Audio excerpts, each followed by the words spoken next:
Good evening, everyone, and thank you for joining us for our inaugural State of Marlboro panel discussion. My name is Gage Spate, and I have the privilege of serving as chairman of the Marlboro County Chamber of Commerce Board of Directors. First, I would like to extend our sincere gratitude to this evening's event sponsors for making tonight possible: Sandhills Connection and Duke Energy.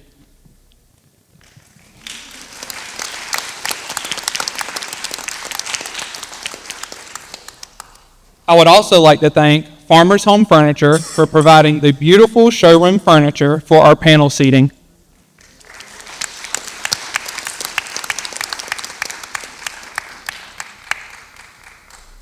Farmers is located on East Main Street right here in Bennettsville, and I encourage you to stop by and browse our high-quality selection of furniture and appliances. A special thank you as well to Miss Laura Byron and her team at Brew and Bake for preparing the delicious refreshments that will be available following tonight's discussion. Also, I would like to thank Charlie and her, well deserved. Also, I would like to thank Charlie and her team at the Marlboro Civic Center for allowing us to use their wonderful theater for this evening's event.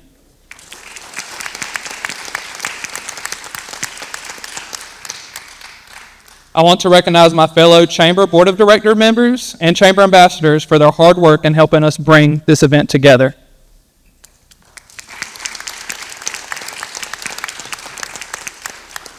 To help keep our State of Marlboro discussion organized and ensure we cover as many important topics as possible, we asked community members to submit their questions in advance. We were thrilled with the strong response and abundance of thoughtful questions received. While our panel will not have the time to address each question tonight, please know that the full list of questions will be shared with our panelists following this discussion. For tonight, we kindly ask that all audience members refrain from comments during the program.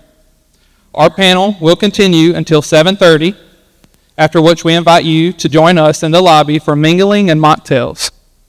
Once again, thank you all for being here with us this evening. Without further ado, it is my honor to introduce our distinguished panel. City Administrator, Mr. William Simon.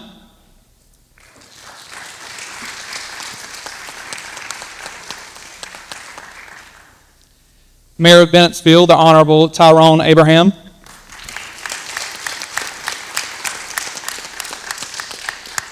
Mayor of Blenheim, the Honorable Bradley McAllister. Mayor of Clio, the Honorable Adam Pate. Mayor of McCall, the Honorable Robert Outlaw. Unfortunately, County Administrator Mr. Tony Clyburn is unable to attend this evening. However, representing the county, we are pleased to welcome Chairman of the County Council, Mr. Anthony Woods.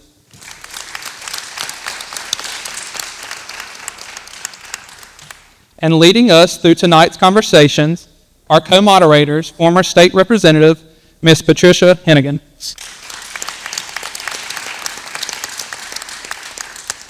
And former Mayor of Bennettsville, Mr. Heath Hart.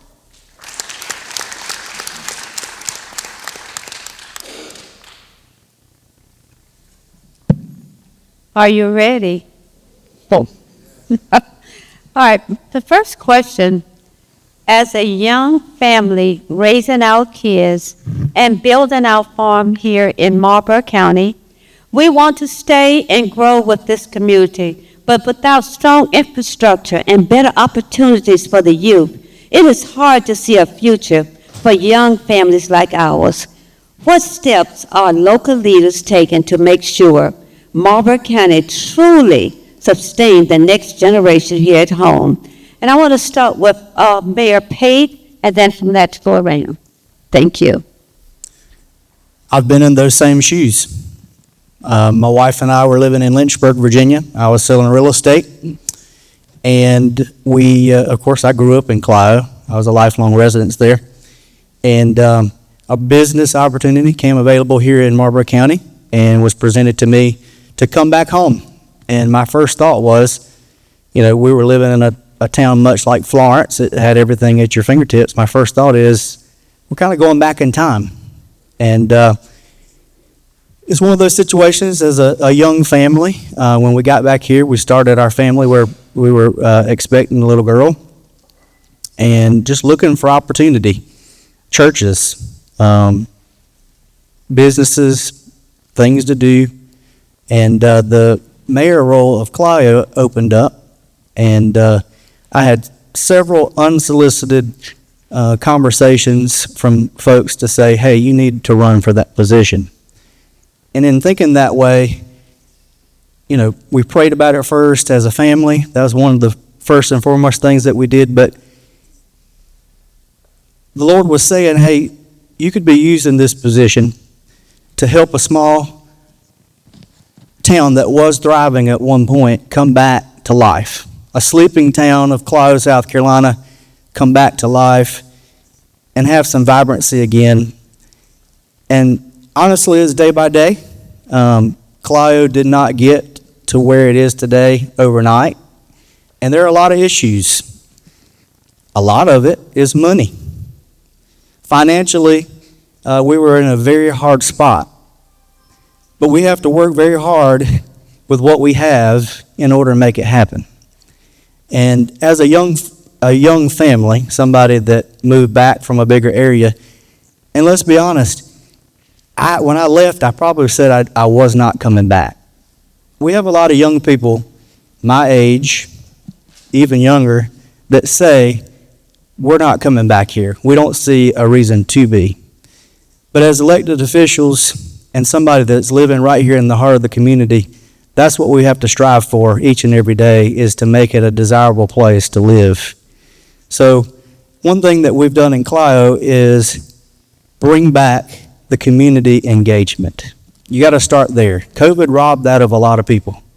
We were able to have events and different things that just brought people back together.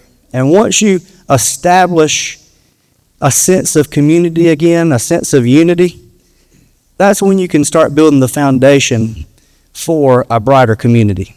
Because if you don't have someone that's willing to brag on where they're from, to brag on, hey, I'm from Clio, then you can't really go further than that.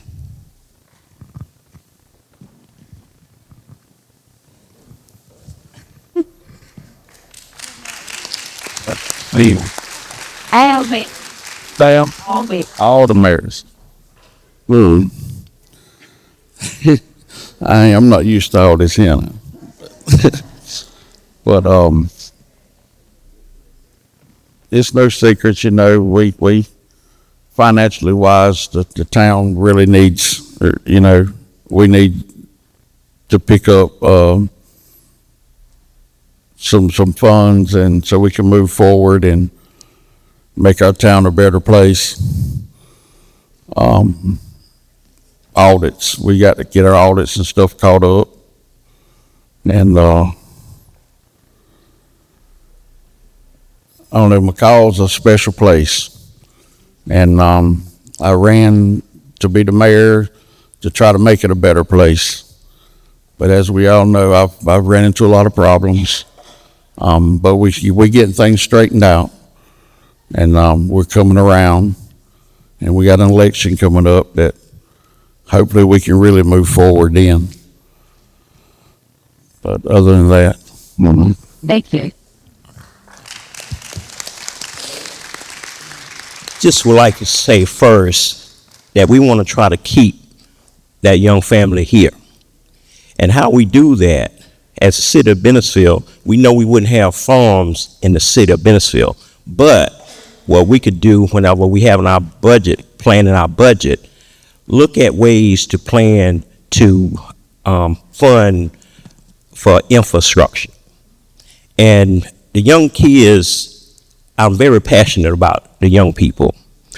And what we need to do, my dream, my vision is that we, as a council, we come together.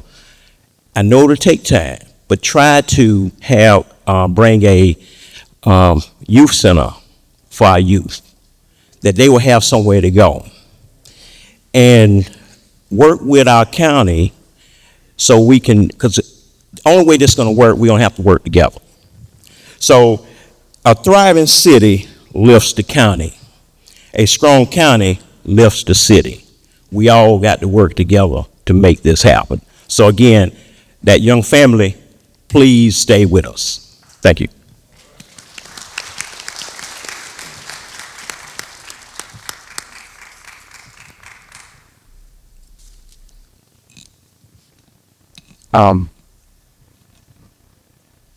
Well, we in Blenheim, we are the smallest town in the county, so we don't really,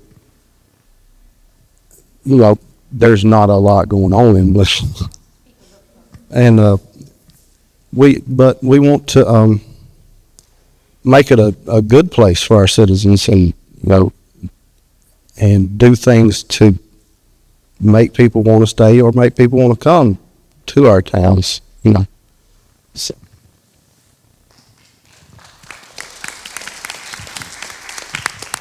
It's public comment.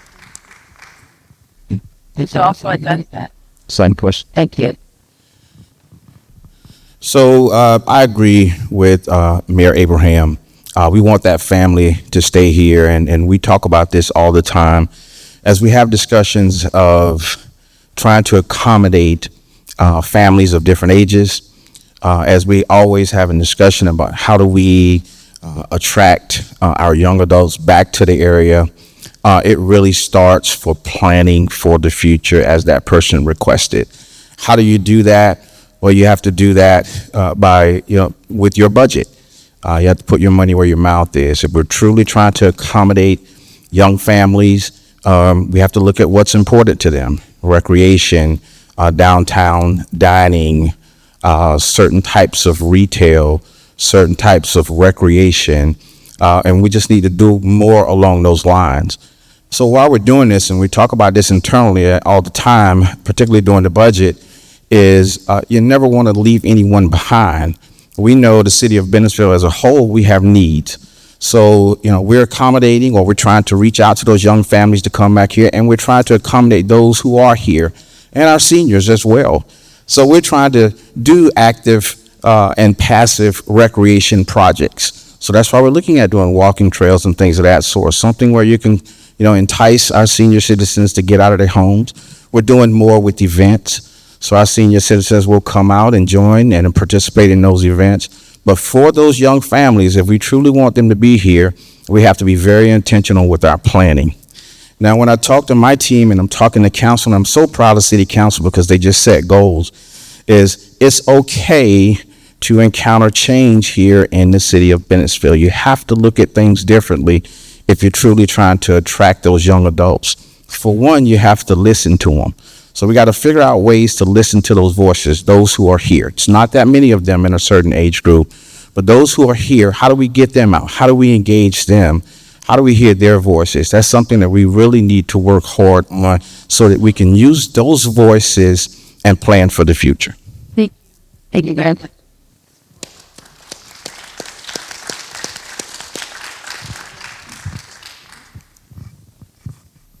To piggyback what everyone have said also already, one of the biggest things that we got to realize is that we're not young.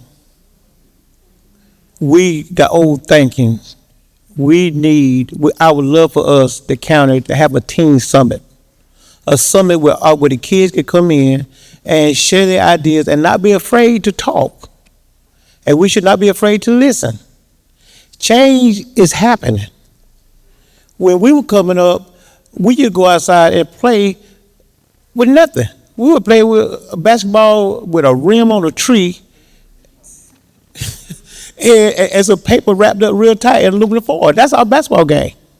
But our young people today is not that people. So one of the things I think that we can do and we should do is form a teen summit. A teen summit bring kids in and speak their mind rationally, and we listen. What would y'all like? What can we be better at to allow y'all to stay here? And one of the things that we all know, social media is the thing. We need more internet towers.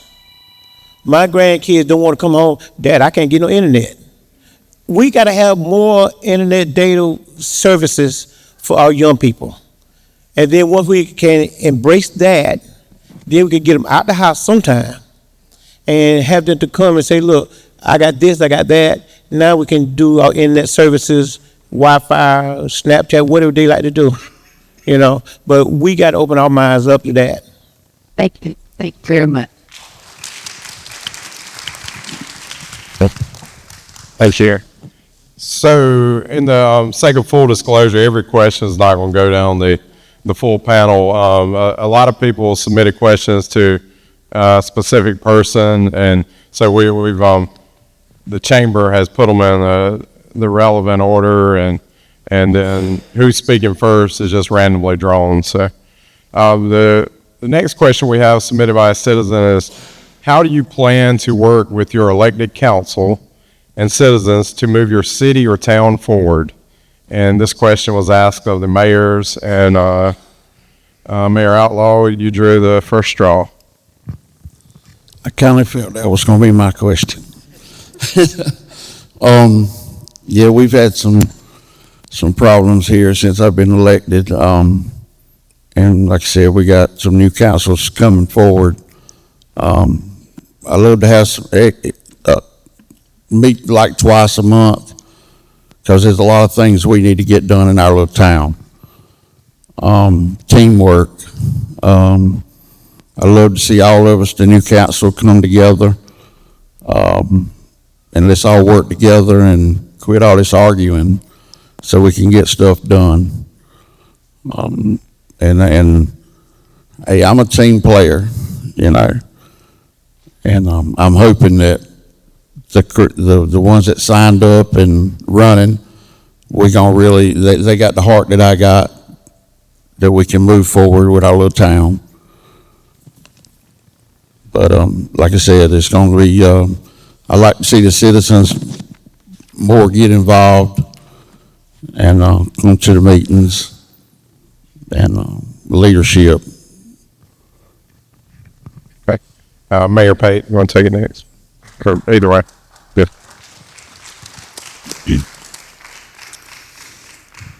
I have to say I'm very blessed to have the council that I do have.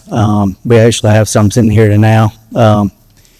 Very blessed to have them. They've been extremely supportive of me in the past 3 years that I've been in this position, but I think we all have the same goal and the same heart for our town. And honestly, that's been a blessing, because we all know that we've got to move the town of Clive forward and make some tremendous changes and to make our town better for our citizens. And number one, any type of achievement that we have had is because of the Lord and His blessings upon us. And if we trust Him to help us do that, we're going to be in a lot better shape. And as long as we're working together as a team, we'll be in better shape. So, very blessed about it. We've got an election coming up in November as well, but our same council members are running, and very glad about that. And can't wait to continue to move Clive forward in what we do, and make sure that we're tackling the things that need to be tackled in our town.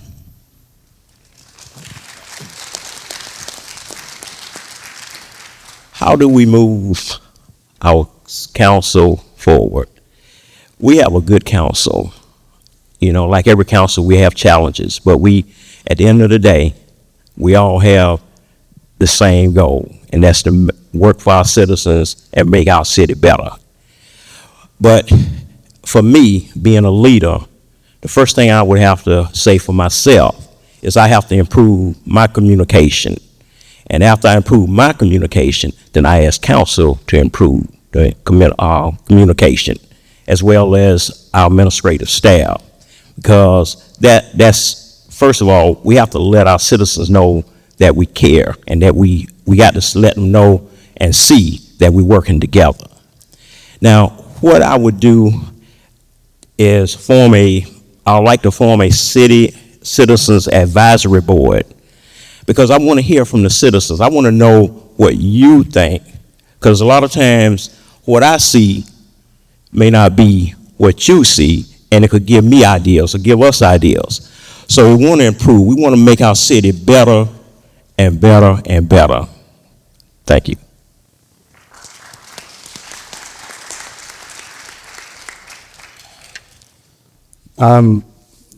In Blenheim, I am blessed to have a good council to work with, and we have several goals on our agenda, but we try to keep that list short and those goals attainable. And we've been working on some beautification projects around the town, and we have a town event in the planning. So, something to engage the town, something to promote the town, and hopefully, bring more people in. And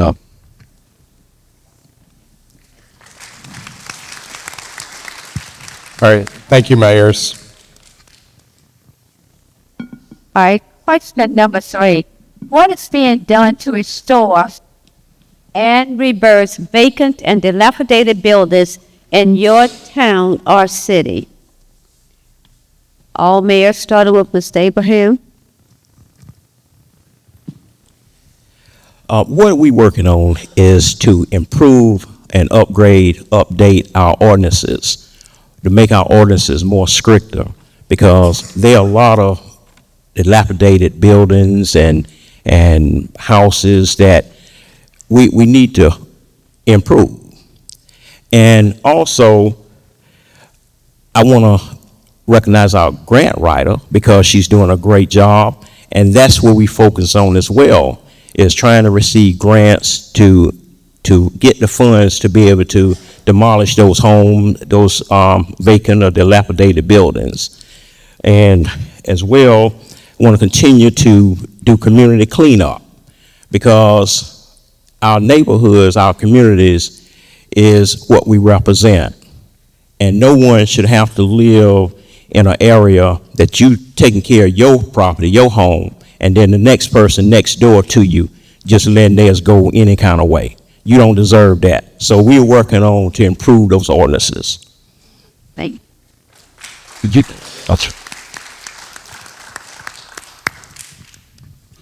Mayor, like to say something? I'm a little jealous that all y'all council members, y'all working together here.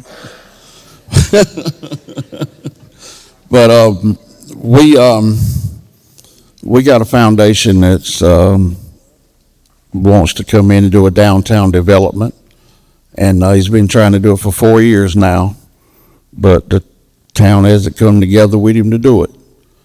And I'm hoping that is one of the first things that this new council comes in that we're going to jump on and do.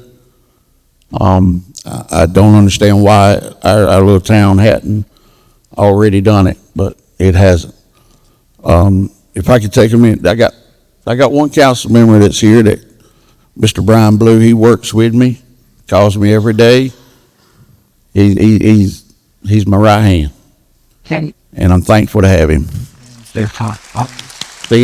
Lynn's here. Yep, there's Lynn. That's the only two that's here, right? Yeah. So,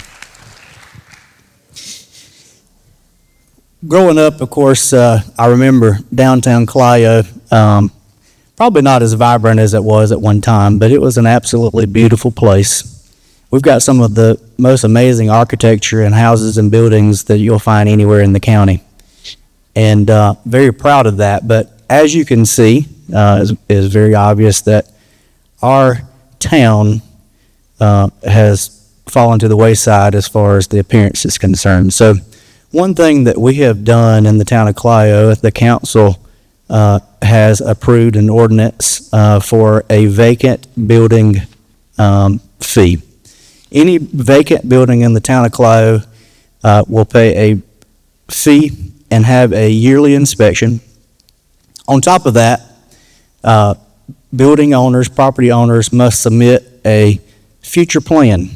What are the plans for the building? How do you plan to get it back to code? How do you plan to make sure it follows ordinances?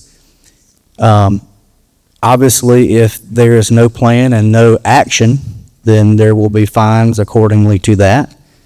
But that's a start. Darlington County, Dillon County have all enforced this vacant building ordinance, and we've got to do the same. We've got to make sure that we can move our town forward. And for a lot of people that own those buildings, I guess it's kind of a thing that most people think that the town owns the building, but the town really doesn't own the majority of the buildings in our downtown. So we have a lot of property owners. It's out of sight, out of mind, and that's how it's treated. And we had a lot of things to get started and take care of first, but we're finally getting to the point where we got to take care of our image and take care of the buildings that we have downtown, and then we can grow that and move to our vacant houses, our houses that are abandoned, our houses that are falling down. There's a lot of needs in that. So that's one step that we've taken to make that happen. Very good. Thank you. Thank you. Would you like to? Okay. Mr. Simon, please take that question too, because people are concerned about you answering the question also. Okay, same question. Mm-hmm. Okay. So I learned something new. Adam, I didn't know y'all were doing that. We too are looking at an ordinance similar to that vacant building registration ordinance, where it would require building owners to do that same annual inspection, where there's a fee associated with a vacant building. I think first year there's no fee. Additional years that fee goes up. So I think that's good. We're working towards the same thing. It's just I'll be recommending that to council actually next month. But you don't want to just simply enforce your way into a solution either. So what the city has also done is and last year in our budget, we've allocated funds to assist businesses downtown. It can be anything from replacing your awning to painting your facade. We're even writing a program now where you could do a small business loan. We're just trying to figure out all kind of ways to assist business owners, because Mr. Page is right. Most of the buildings downtown Bennettsville are owned by private owners. And so we're taking a kind of a two-tiered approach to those buildings that are not in good shape. However, if the building is just deemed unfit, as all of you can see, we just demolished a building downtown. But that's an extreme situation. We try and work with the owner as much as we can until we get to that point where the building is just unsafe. Now, I will say this. The city of Bennettsville needs to do a better job regarding enforcement. And I know when I was hired here, when I first came on board, I felt like we were a little confused because we were using the International Building Code, right, which is well within our rights to do that, to administer laws to get owners of these buildings to do more. But those laws are really designed for safety, not aesthetics, right? And so we have to go beyond that, add more language to our ordinance if we're truly trying to handle aesthetics, broken windows, broken light bulbs, and things of that sort. And that is what we're working on. So in this ordinance, for all of you and Mr. Pate, it is similar to that, and it will add additional requirements in there to address aesthetics. We want our business owners to do as much as they can to not only protect our image, but to grow our image. And so we're going to meet you halfway there. So it's not just enforcement, but we have incentives in place as well. Very good. Thank all of you. Yeah. Yeah. All right, moving on to question 4. What is Marlboro County doing about having the highest unemployment rate in South Carolina for the past 4 years? And I'm not sure of the statistics, but that's why the question was submitted. This was for the administrators. Chairman Woods, would you take it first? Fortunately for us, for Marlboro County, we was 46, which not nothing to be clap your hands about, but we have increased. Now we're number 45, so we have made some movement. One step at a time. One step at a time. One of the things also that, with unemployment, what we fail to realize also when people say we're unemployed, we got high unemployment, we got a lot of people who got the jobs are there, but we got to encourage the young and the middle-aged to go to work. You can't just say, oh man, they ain't hiring. Oh, no, oh yes, they are. They are hiring. You just got to get up off your can and go to work. We cannot make people go to work. But when people have signs, when we were coming up, we can wait. I could not wait to get to a point where I can go to work and make my own money. Cause mom and dad say, hey boy, you better get this high. I ain't got no money for you. We as parents now, we soft. Baby, you ain't gotta go, you ain't want to. Yes, you do. You gotta go to work.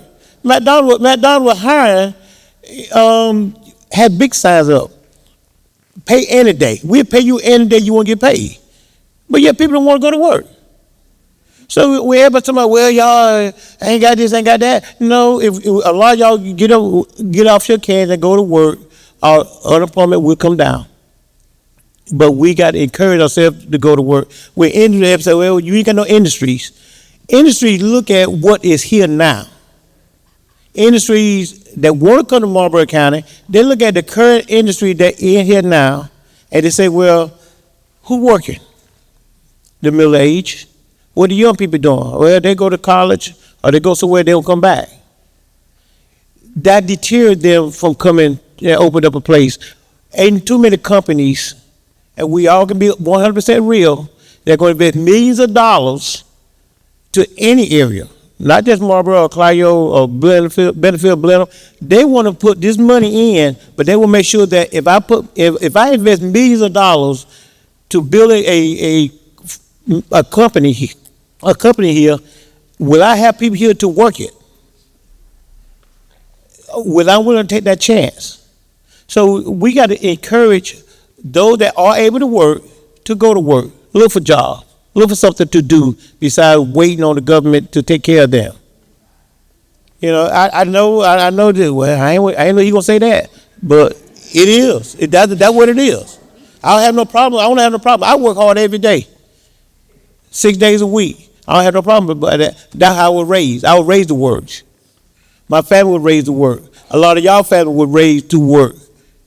Ain't no shame in my game. Go to work.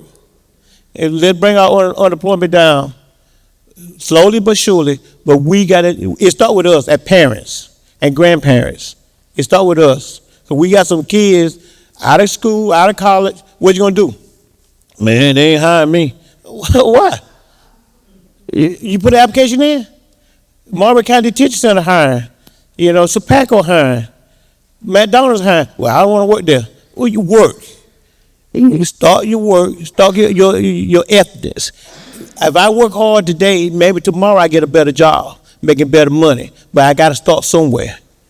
If I got flip burgers a day, let that know I might be calling people, look, I need somebody to come to work. I'm the manager now. It takes steps. You got to have drive and determination. Mm-hmm. And when you have the drive and determination, it'll catch on. Now your best friend, he will get a job. Man, what you doing? Man, I got to go to work.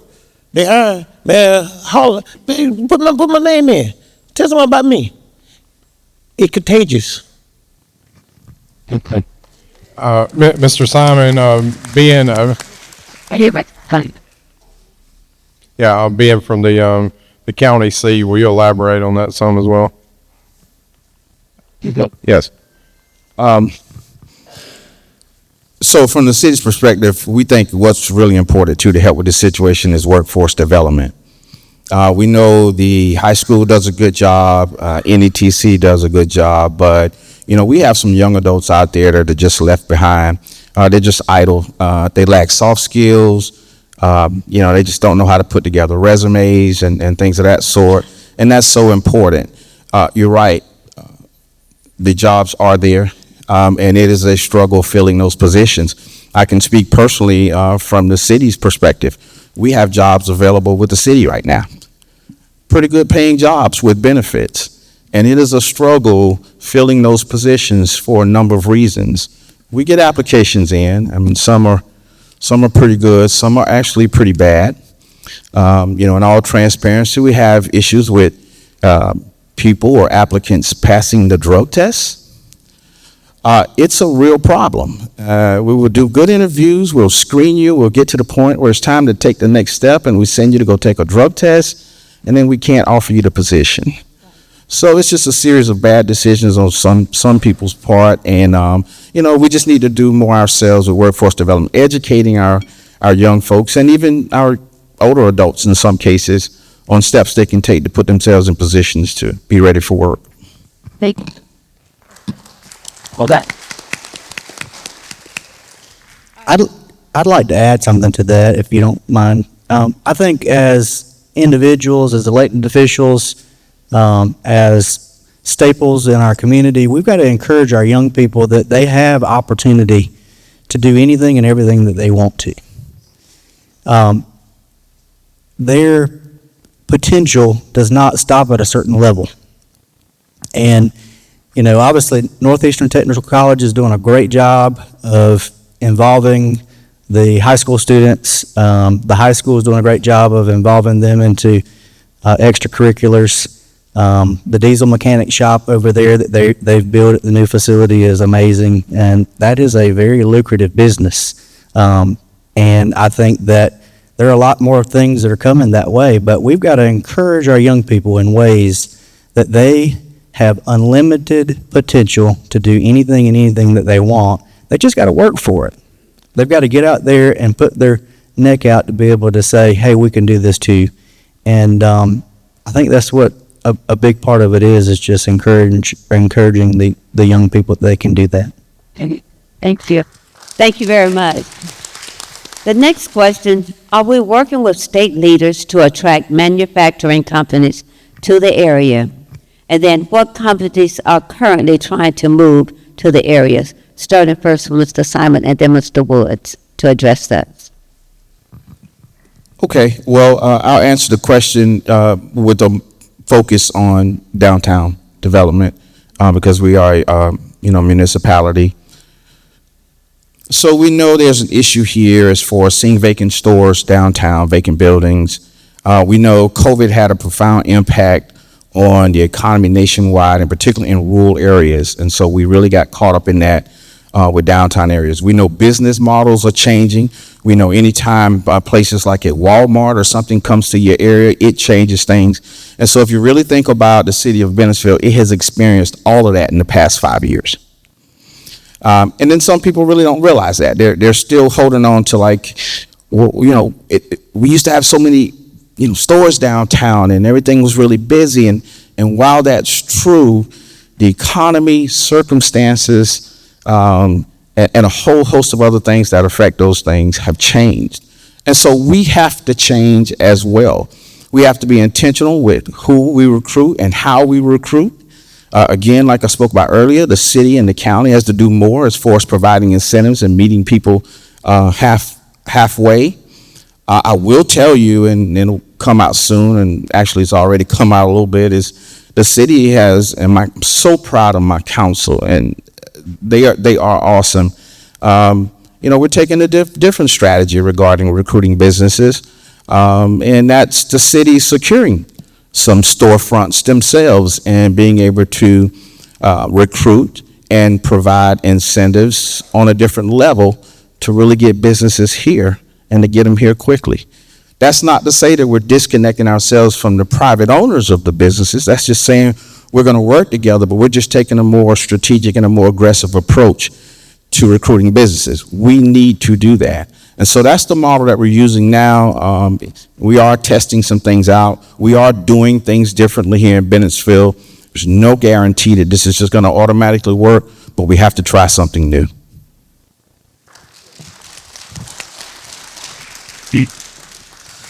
As for Marlboro County, we got a twofold situation that we try to, one is to maintain and keep the current businesses we have in Marlboro County, to keep them here. So, although you try to recruit others industries to come in, we also got to make sure that those that are here, the Sopaco, the Palmetto Brick, and so forth, to stay here. We can't put so much focus on bringing other people in, and then they say, "Oh, so you don't care about me no more? I'm gonna get up and go." Marlboro County have done, what 2 years ago, a year and a half ago, Sopaco was saying they were leaving. Our economic development director and our county administrator got hard, put their sleeves up, and said, "What can we do? We don't lost Oak River." Then Sopaco came in right after that and said, "We leaving." So we had to work double team to make sure, what can we do to keep y'all here? And we did. We worked hard. We did some percentage promotional things and fee loads and so forth. We will do what we got to do to bring other industries in. We have several irons in the fire as we speak. I cannot bring it out. One of the things that have hurt us in the past, that maybe people still don't know, but I didn't find out till I got on council. When you lose lips, sink ships, it's real. It is real. We got a brand new staff, economic developer and Mr. Clyburn and Mr. McNeil, they work hard. And one of the things they do, they keep things close to the vest.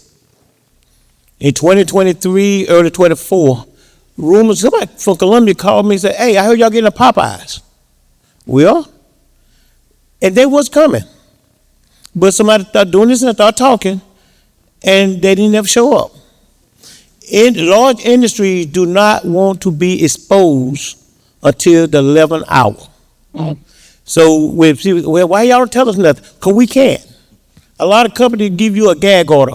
If you talk, we walk. So sometimes a lot of council members don't know. The administrator and economic developer, Mr. J.D. Chapman, Mr. Jason Luck, since they got it in, they've been working. They have been working. We don't see it, but it's not the time for us to see. Be patient. We still working. I mean, if Mr. Clyburn were here, he'll say the same thing. But a lot of times I can't hold water. But he told me, he said, "Wood, you better not say a thing." You better not say a thing. So we got irons in the fire, and they are lit. The irons are lit, but we cannot. That's all I can say. Very good. Thank you. Up bills. Going back on what Mr. Woods said, I would like everyone to represent. We've got Senator J.D. Chaplin and Representative Jason Luck here with us tonight as well. Hey, should I speak on that question? Oh, yeah. Now, McCall, we can't get them big old industries in there, but the mayor works hard on getting them small people in there. I'll go out and build a building. I'll remodel a building. If somebody wants to open up a business, I'll find them somewhere to go. We got a one-stop shop now for women, just about it.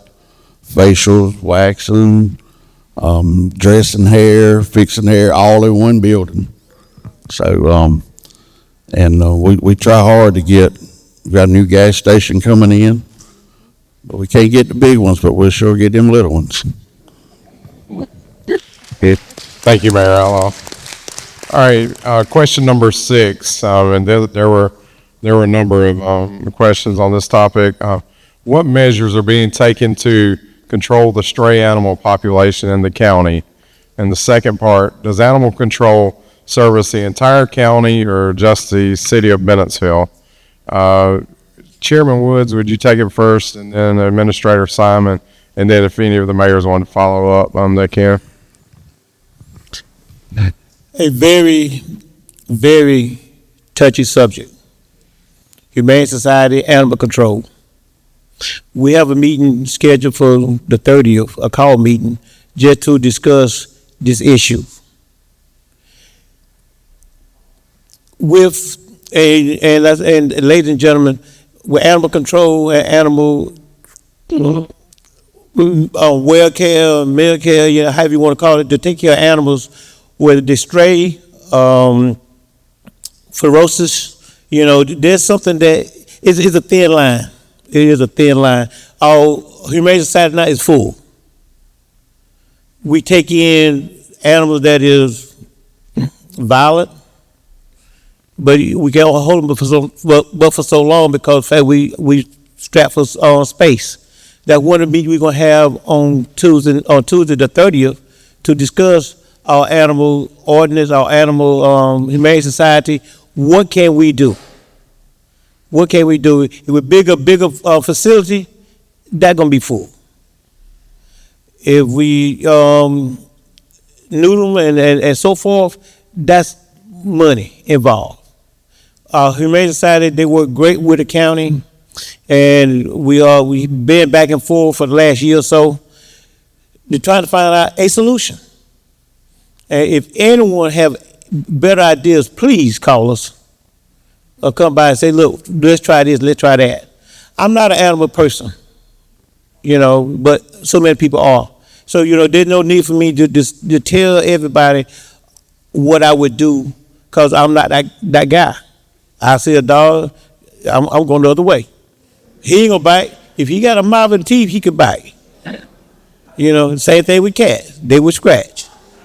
So I'm not that guy. I really am. But we got 8 more people. We got 7 more people on the council. And we got a humane society. That's our job. Our job is to take care. Sometimes you gotta do things that you don't like to do or don't want to do, but we gotta do the humane thing, do the right thing. And I understand that. But we talking about we cannot go into the town of Clio or town of McCall because we just got to take care of the county. In the cities and towns, they got to take care of their own animals. But if an animal is violent or attacking, our animal control officer will go in and solve the problem. Whether they capture them, put them in the cage, and take them away, because we want nobody to get hurt. No child, no grown up to be mauled by a dog that is loose, anything that would hurt somebody. So we will go in if we necessary to go in and remove an animal, even if we don't have no room for them. We just have to make do when the opportunity comes. But if anybody got some ideas, please share. That's really. So, Councilman Woods, I am an animal person. I have a killer Yorkie, and her name is Coco, and she is rough. This is a touchy subject, we've been talking about it at our council meetings. We've been talking about how complex this matter is. A lot of people like to simplify it as if there's 1 or 2 solutions that's going to help us with this. And I'll just say this, they're simply wrong in that approach. This is something that we're going to have to do together. I know as far as the city of Bennettsville, I understand prior to me coming here, we had a little history where we had an animal control department where we used to house animals on site, and some things happened that were not so good. I'll just put it that way. And I understand as a result of that, the city reacted. And the city reacted by adding to their ordinance and then enter into a contract with Humane Society to house animals. And while that probably worked at that time, that model's not really working for us now. So without complaints, without going back and forth like we tend to do sometimes, I'll just tell you the steps that we're taking as from a city's perspective. We are looking at our ordinance. I just printed out our ordinance and sent it to our city council and highlighted some areas for the very purpose of showing how confusing the law is that we have on the books. Also for the purpose of getting their wheels turning on exactly what they want to see in their city. My job is just to carry out the vision. Council's job is to set that vision. So I'm asking them, tell me what you want. Do you want to see stray cats? Do you want to see stray dogs? What about livestock? Do you want livestock in your city? All of those things to help us redraft this ordinance. It's the step we're taking. Also, too, we recognize that the fact that the Humane Society has its challenges, so we simply don't have space. 90% of the calls we get are for stray dogs. So a lot of times we get beat up, we get beat up a lot. And it's, you guys need to do enforcement. Well, you are assuming a couple things when you say that. You are assuming that we know who to enforce on. 90% of our calls are from stray animals. There's nobody there that's claiming the animal. And so at that particular time, the animal could be aggressive or not, but our job is to seize the animal and make sure that the animal goes to a safe place until either the owner claims the animal or it goes through whatever process. So in the absence of having space, you can see the challenge that we find ourselves in. So what we are doing is we are exploring temporary measures where we have, on a preliminary basis, identified a building that we think that we will be able to use temporarily to house animals again. It's going to take money. It's going to take some policy change, and it's going to take some collaboration and cooperation with nonprofits and other groups within the city to pull this off. But we're not stopping there, because that's dealing with the stray animals. That's reacting to that. We also have an issue with some pet owners. Some are responsible, some are not as responsible, and I'll put it that way. So we do know education is going to be key here, and enforcement for those matters. So when we're dealing with known owners, enforcement is a good tool to use, education and enforcement.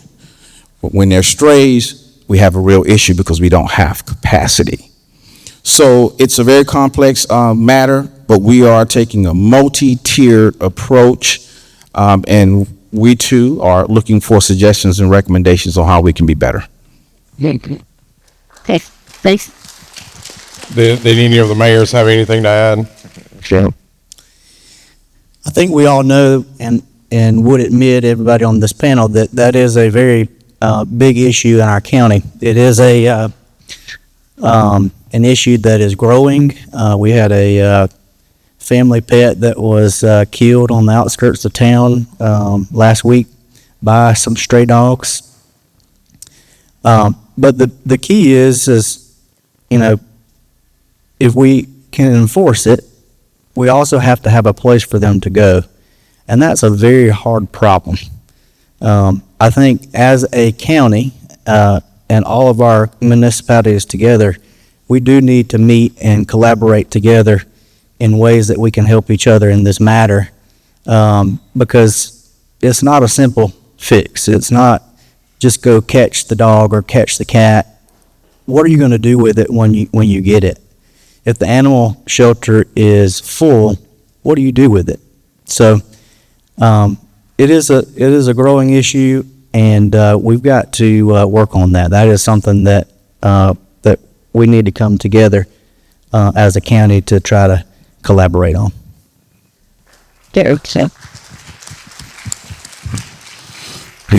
Mayor Clive's gonna be my hero. I'm telling you, but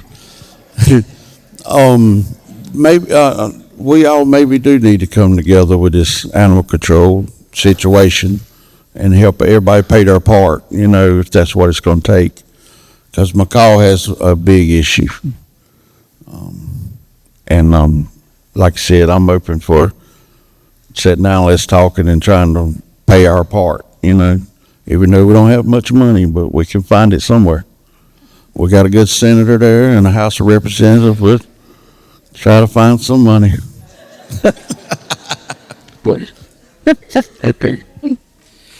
Just want to say that Mr. Simon kind of broke it down, but I just want to say to all the citizens that we are working hard to assure you that we trying to do the best we can with the animals, because I'm an animal lover. I get picked at because I have a pit bull that wears a Dallas Cowboy jersey.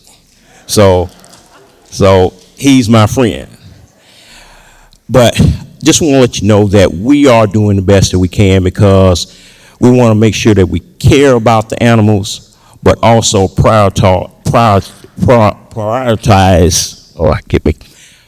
make sure that the safety of the public as well. So we working hard, and we just want to thank you. And I'm like Mr. Woods, if anyone have any other ideas that we might could use, Mr. Simon and his staff and the council is doing a great job at coming together.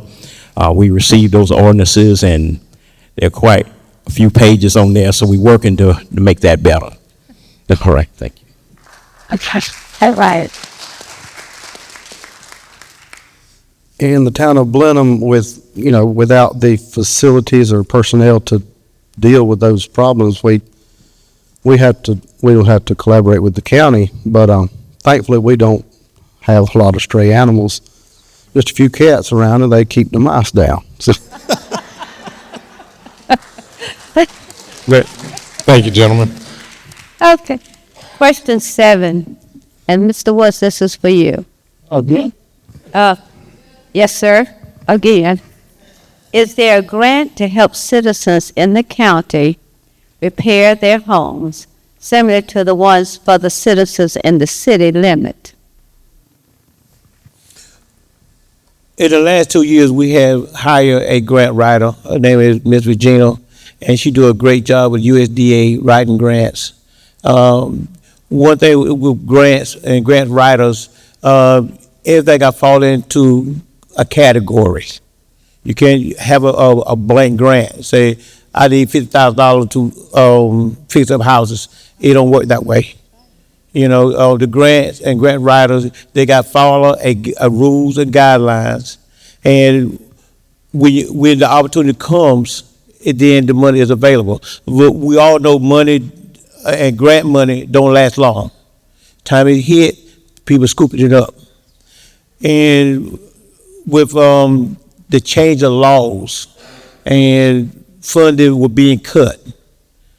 And we all know, we all read the paper, we see the news, a lot of funds has been reduced, not by choice or by force, but they have been reduced. Our grant writer, she got so many different avenues to look at, from government to housing to recreation, wherever grant come across her screen, and she can apply for it.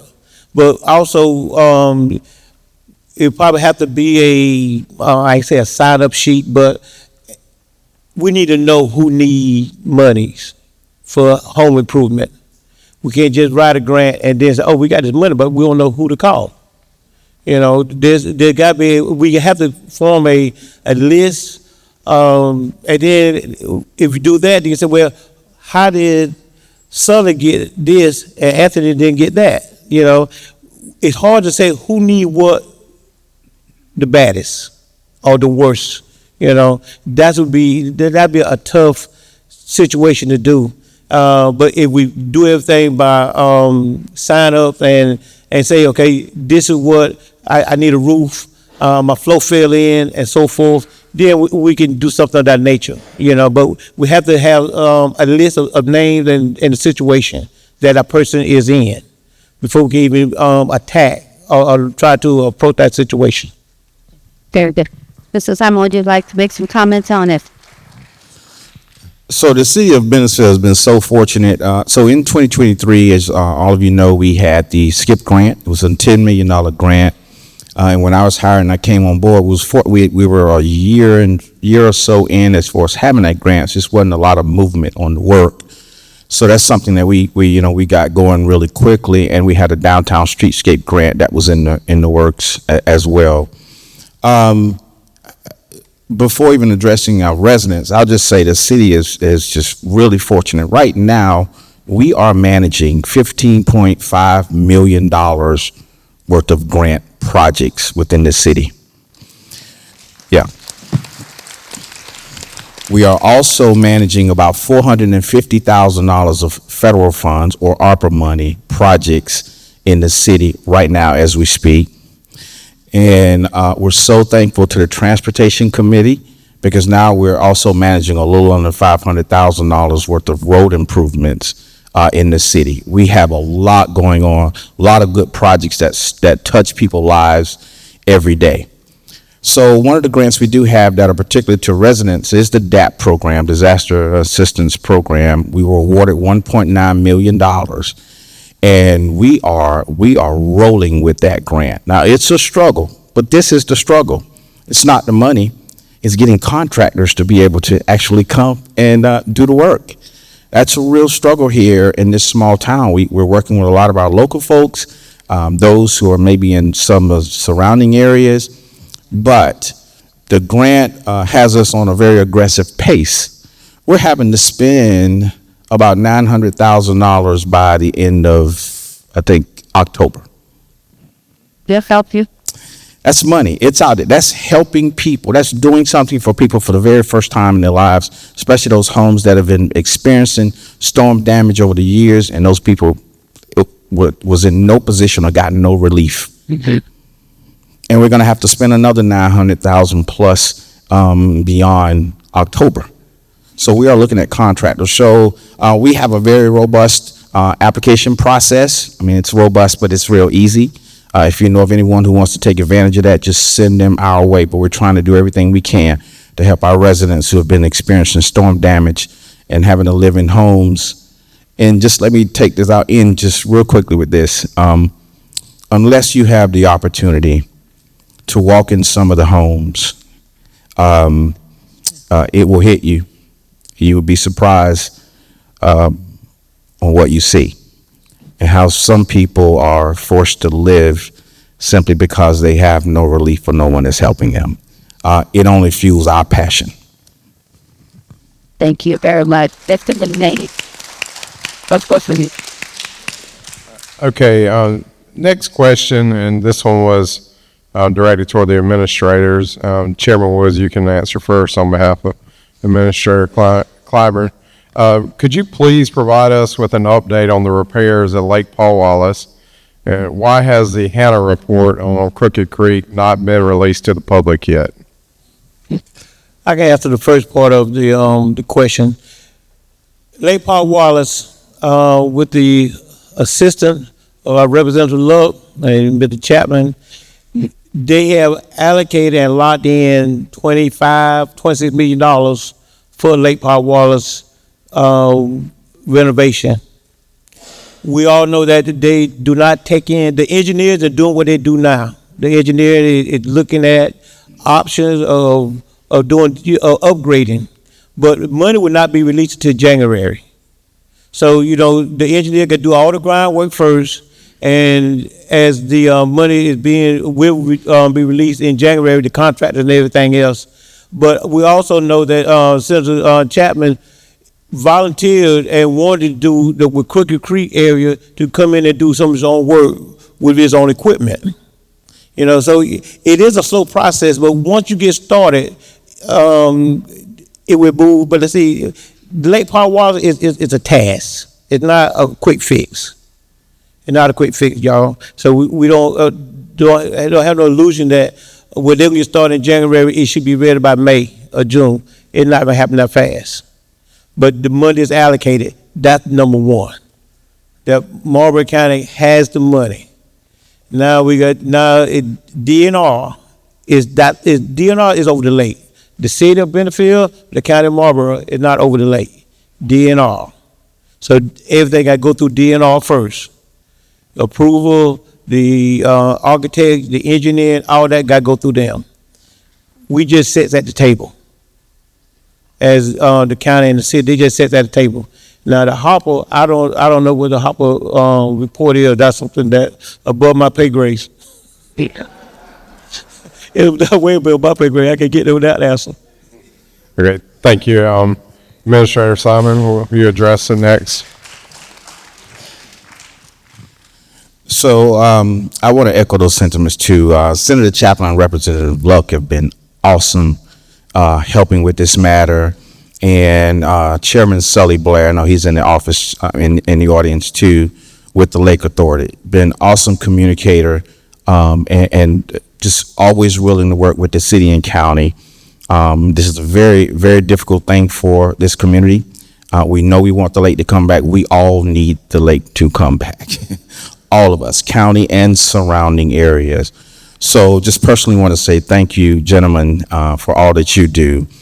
The city is excited, and we have challenges as well. Our focus is not just the lake, but it is Crooked Creek.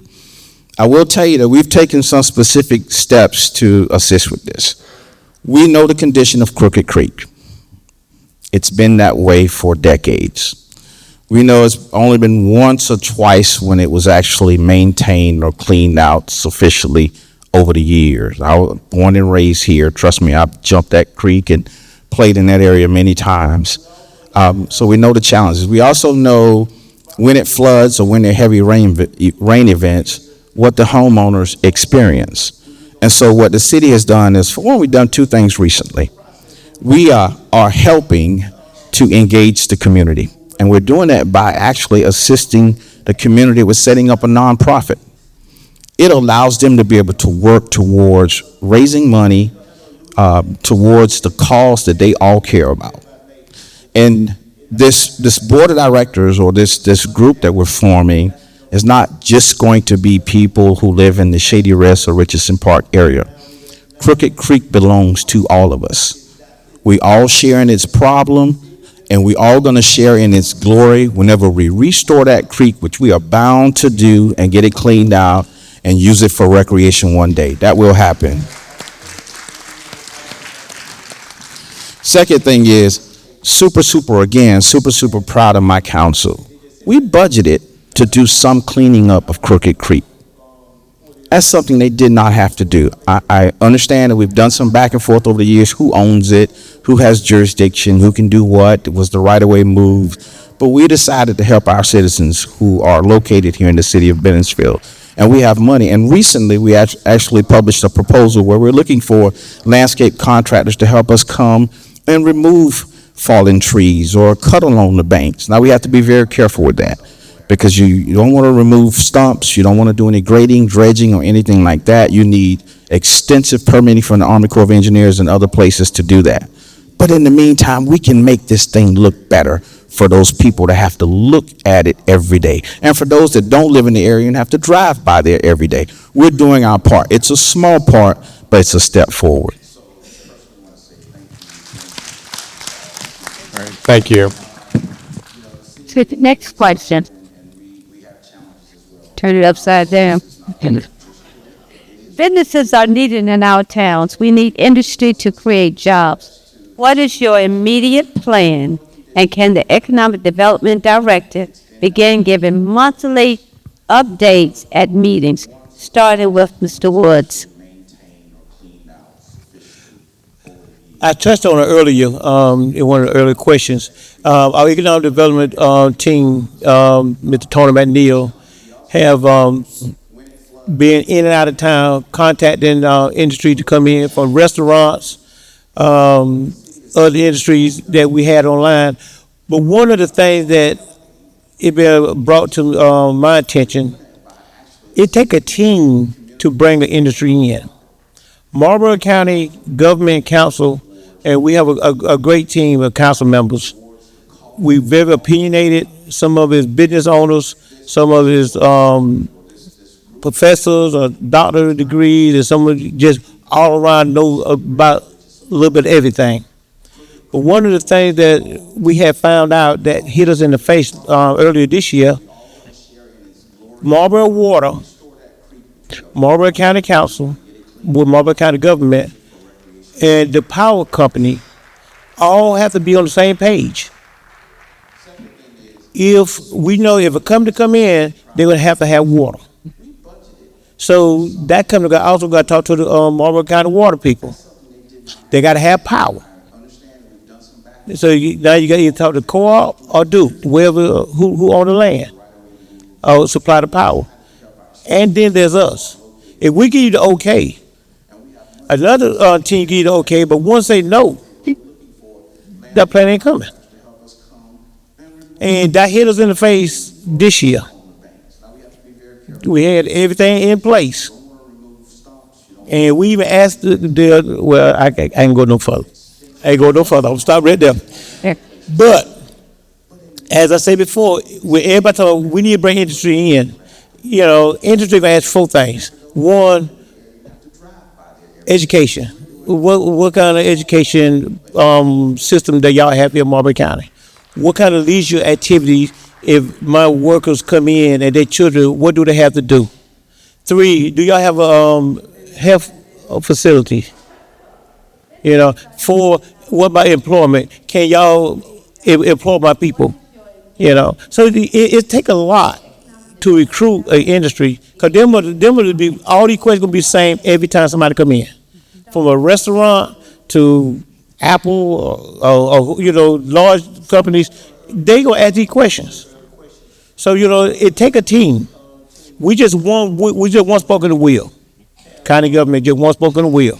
Whether it fall onto the city, they might have some question for the city. It depends on where the company could come at. And one of the things that I always say is, I've been on council for 20 years. You don't have to come to Bentonville. Marlboro County more than just Bentonville. I know y'all don't believe that, do you? But there's Clio, my home. There's McCall. There's Blenheim. There's Wallace. So industry can come. They can come anywhere in Marlboro County. We want them to come. But like I said, also it take a team. We gotta make sure everybody on the same page. Thank you very much. Thank you. Let's give him a hand. Okay. The only thing I want to mention and go over again is, can the Economic Development Director begin giving monthly updates at meetings? I'm not going to look for an answer from you all, but we'd like to see that happen. Thank you very much. Next.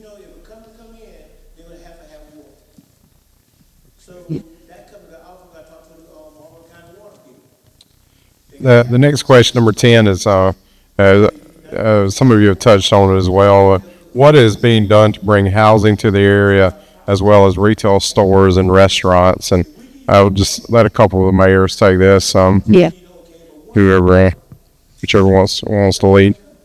Well, my other profession is manufactured housing. That is something that is very popular in our area and other areas among South Carolina and North Carolina. Just in the last 3 months, we've probably sold property and homes in Wallace, probably 10 or so. For Wallace, that's wonderful. That's expanding their population there. But the key for my business in that part is affordable housing. And that is a span not only for manufactured homes, but single-family homes. The school district is struggling in that area. Industry is struggling in that area. If we're going to have teachers come, if we're going to have industry come, they've got to have a place to live. They've got to have a place to stay. We have a very short selection of rentals. So housing is extremely big, and it's an extreme need in our community. And that's really a big step that we've got to take to be able to attract our industry coming in. So it's there. We have a lot of land here in Marlboro County, vast land, beautiful land. And we do have investors that are working here to buy that land and subdivide it, particularly in my business, so that we can sell land home packages for people that are coming from the rental situation that don't have anything. But we've got to have housing. Thank you. We really need housing.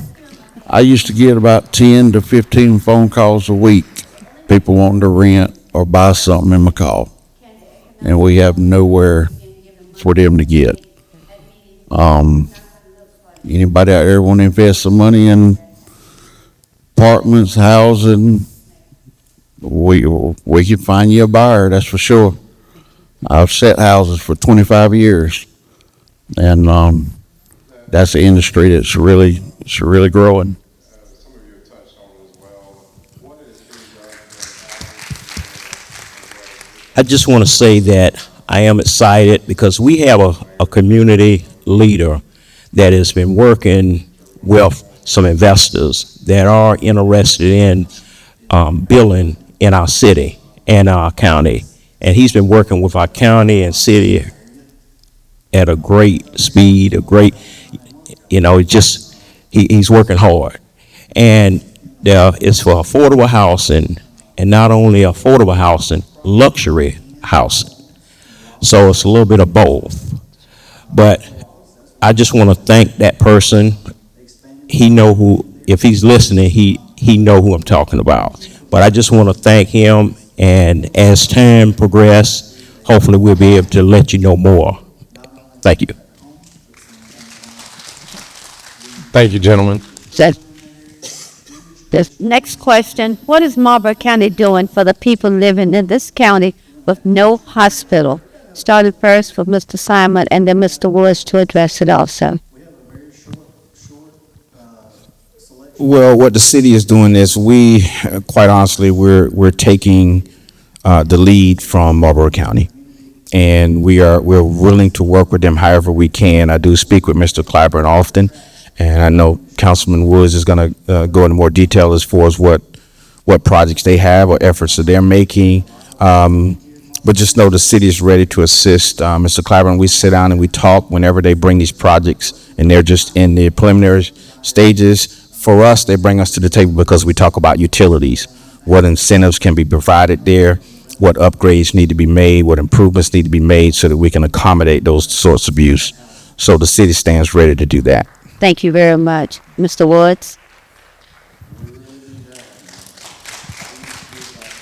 As many of y'all know, Marlboro County Council, the government, purchased Marlboro Park Hospital on December 31st. From the time of December 31st to the present moment, several things that we have done, we went into the hospital, the Marlboro Park Hospital, to clean it up, freshen it up. Anytime, before you put anything on the market, you need to make sure that your house is clean. You can make a quicker sale, a better sale when everything is working, everything, the air conditioning, the floors, the sidings, everything is at top notch. We have a deal on the table right now, and we got two people waiting, two companies waiting, saying if they drop the ball, we want it. They are willing to come in and, like I said, they got to come in and do their work, do their groundwork. But the facility is ready to go, and we're gonna put in restrictions when it comes to the point where they sign it before they sign the dotted line. The thing that we want to put in there is an imaging center. There's other things that they're gonna come to the table that we want them to bring also, and they even want to partner with Scotland Memorial, Sherrod. They're willing to come in and partner with other people, other industries, other hospitals also. It don't want not a one-man band, but we gotta make sure that before we go too far, they sign that dotted line. Right. Very good. Thank you so much. And our last question.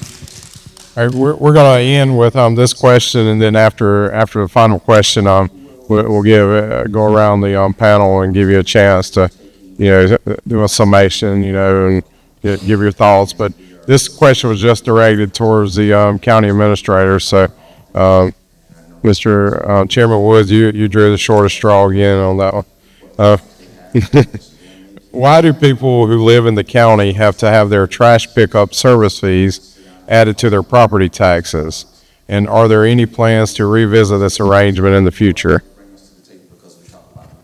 As I said before, I've been on council for 20 years. About 5-6 years ago, we did a survey. We went to each town for a town hall meeting to discuss this same thing what we're talking about right now. We had red cards. A lot of y'all maybe remember we had red cards. That company could not keep up. They could not keep up. People were not paying. First time they missed their payment, their pickup, that household did not pay. So when we decided to venture away from them, there were two companies, trash companies, that wanted the bid, but they said this was the only way they would come. They would come only if the county paid them. Because they would not go through the same rigmarole, well, I moved and did this and that, so that why I ain't sending no payment. So we can't let our county be trashy. So we said, we went to Easton, we went to Wallace, went to Claudia, went to Blenheim, went to Benefield, went to McCall, had town hall meetings, and for those who showed up, we gave them 3 options. One option was what we got right now. The second option was you take your trash to a certain position, to a certain designated drop-off point. And I can't remember the third one, but the second option, they said, well, I don't have a truck. If I don't have no transportation, what's gonna happen? Well, your trash gonna stay there in your yard. You know, and that would, you know, that didn't make no sense because you can't have an elderly person don't have no transportation and their house, their trash keep building up and building up. And I think they had a homestead. We had a homestead act where at a certain level of your age, you get a discount. That's what passed. It went through the vote. You know, it went on the ballot.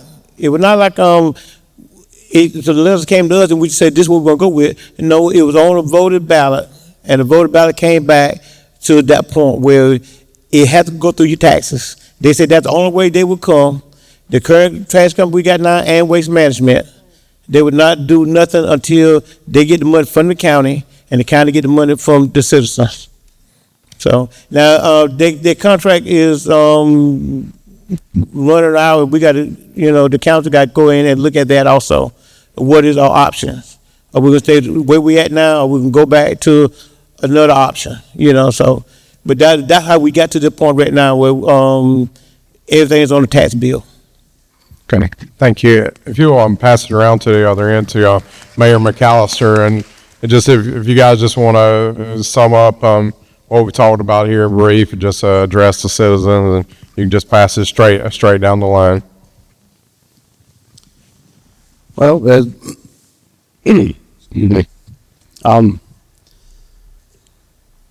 as we've all said, we want to improve our town, our county, and if, you know, we need to work together with, you know, collaborate and, you know, share ideas at how to make that happen.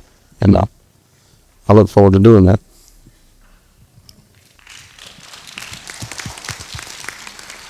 I would like to just thank the chamber. I would like to thank Duke Energy. I would like to thank the Sand Hill Connection for putting this together.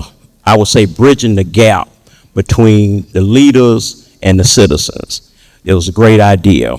And just sitting up here, I came up with an idea, and I haven't talked to the mayors yet, but I'm going to be inviting them to a mayor's breakfast, because it don't need to stop right here.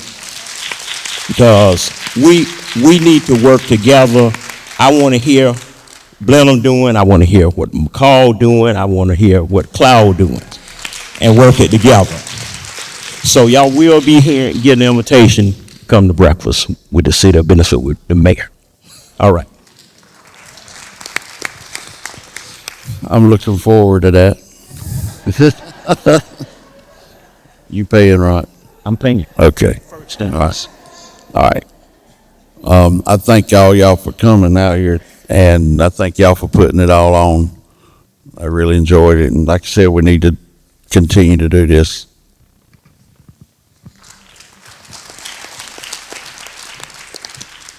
Well, they didn't talk long enough because I feel like I'm going to be a little long-winded on this. But again, thank you for the Chamber of Commerce for putting this on. This is a wonderful opportunity for us elected officials to be able to talk about the things that are most important to you guys.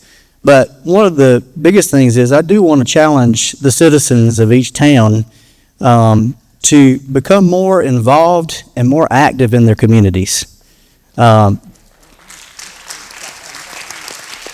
The town's elected officials cannot do it by themselves.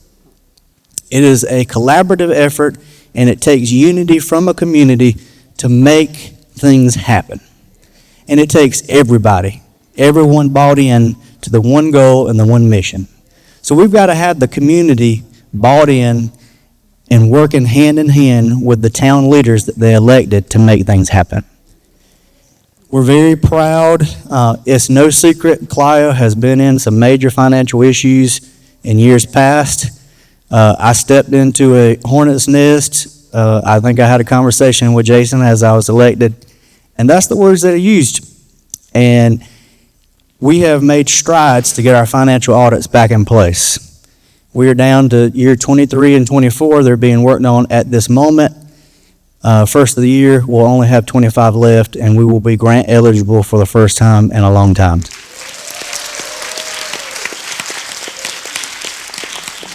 Please keep praying for us on that. That is a major uphill battle. They're $20,000 a piece for any small town. That is an incredibly hard thing to stomach and swallow, but we've got to get that done quick and in a hurry.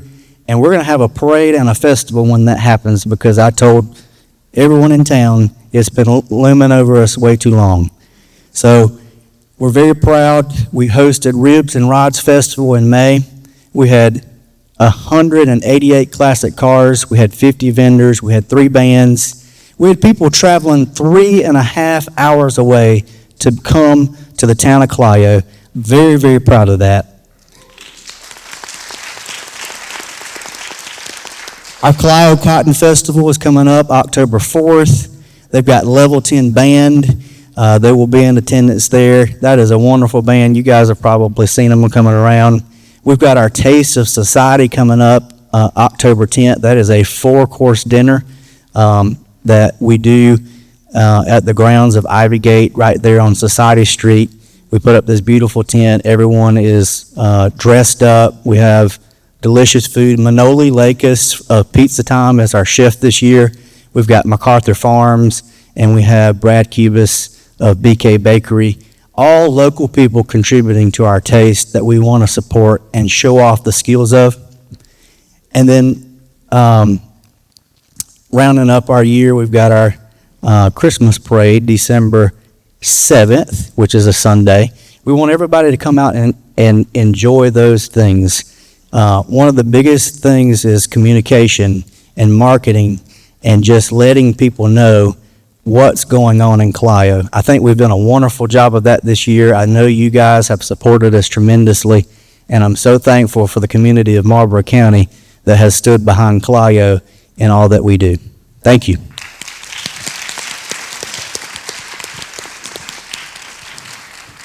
So thank you to the Chamber for hosting this event, and thank you Representative Hennigan and Mayor Harp and of course Gage and Alexa, who have done a great job.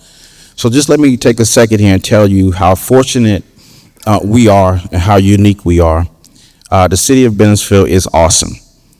When you really think about it, we are one of 20 electric cities in the entire state of South Carolina. Out of that 20, there are only a few of us that are offering all services to our citizens. That's electric, water, sewer, and gas. And even out of those that are offering all 4 of those services, some of them are contracting out trash pickup, solid waste, and other services. We're doing that. We're picking up solid waste. We're picking up leaves and limbs. We're picking up brown goods. We are offering a lot of services to our citizens. Do we need to get a little bit better? We absolutely do. Do we need more funding? We absolutely do. But I just want to celebrate that for a moment so all of you know that we are living in a dynamic small city here, and we're going to get even better. So, thank you.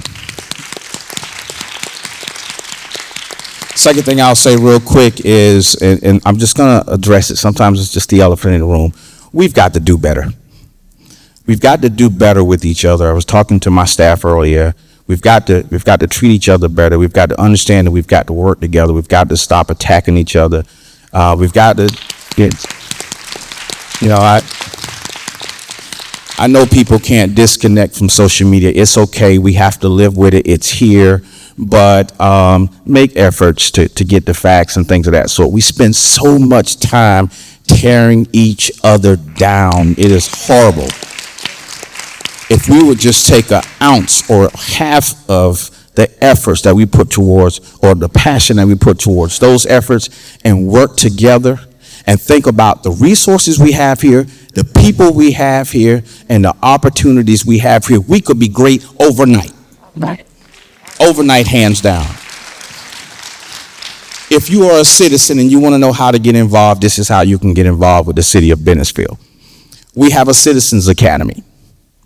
Last time we tried the Citizens Academy, 4 people showed up, and they were really excited.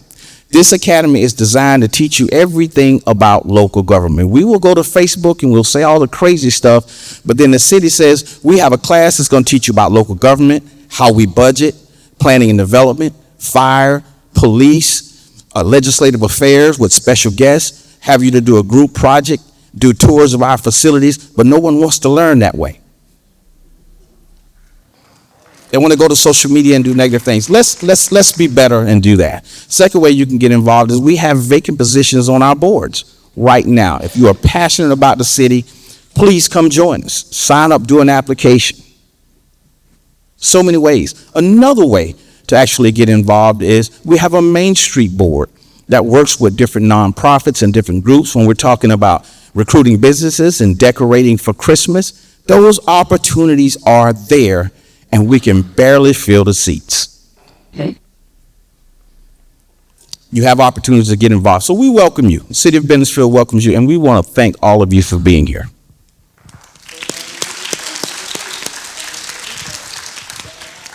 Everyone on this table here is elected, voted by y'all, the citizens of Marlboro County, except for you. You understand that? Huh? Okay. But the rest of us, y'all put us here. Talk to us, not about us.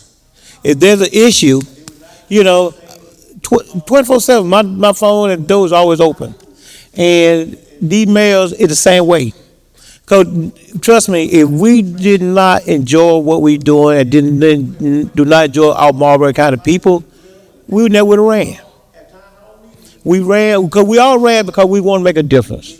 We love our hometown, CL10.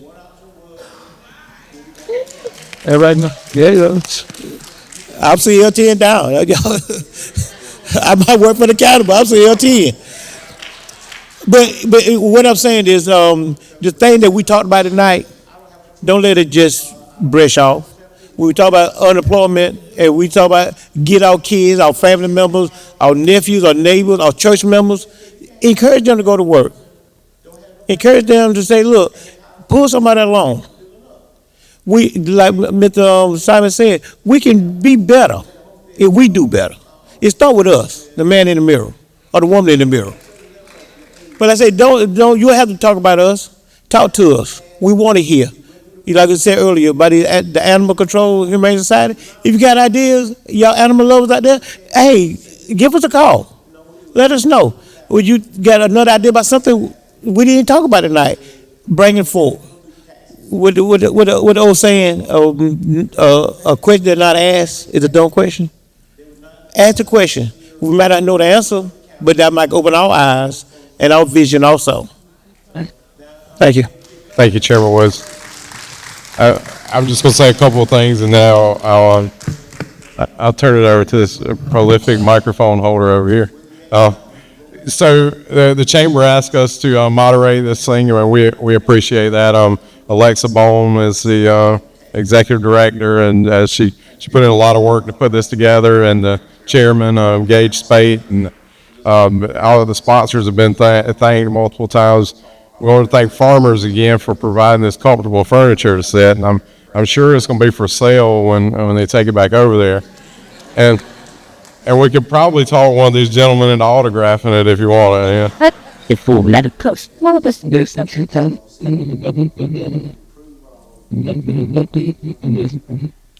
Okay.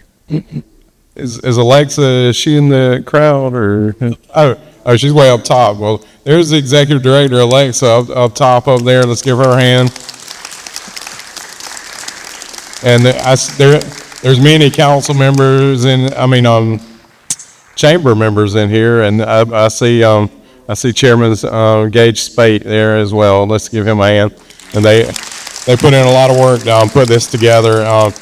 So I may be jumping putting the cart before the horse here, Alexa. But when she approached us with this, they wanted this to be part of a series, and so they wanted to do a state of public safety, bring in the police chiefs and the fire chiefs, and do a similar panel, and then a state of education at at a later date. Maybe a state of health care. I mean, different things. So they planning on this being a continuing series, and I think this was a great start. I appreciate everyone that has shown up.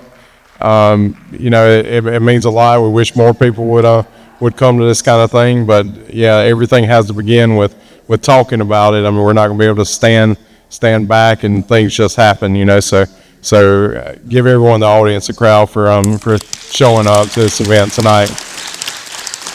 And I'm going to give you the final word, ma'am. Thank all of you for being here. And I just would like to, two members that serve in Columbia to please stand again, so you can see the dynamic people that are still in there working on your behalf now. We're so happy to have them with us. And I will give them the microphone, but I don't think they would know how to be quiet. So you'll be in here for another hour. Thank you, all of you all, for being here.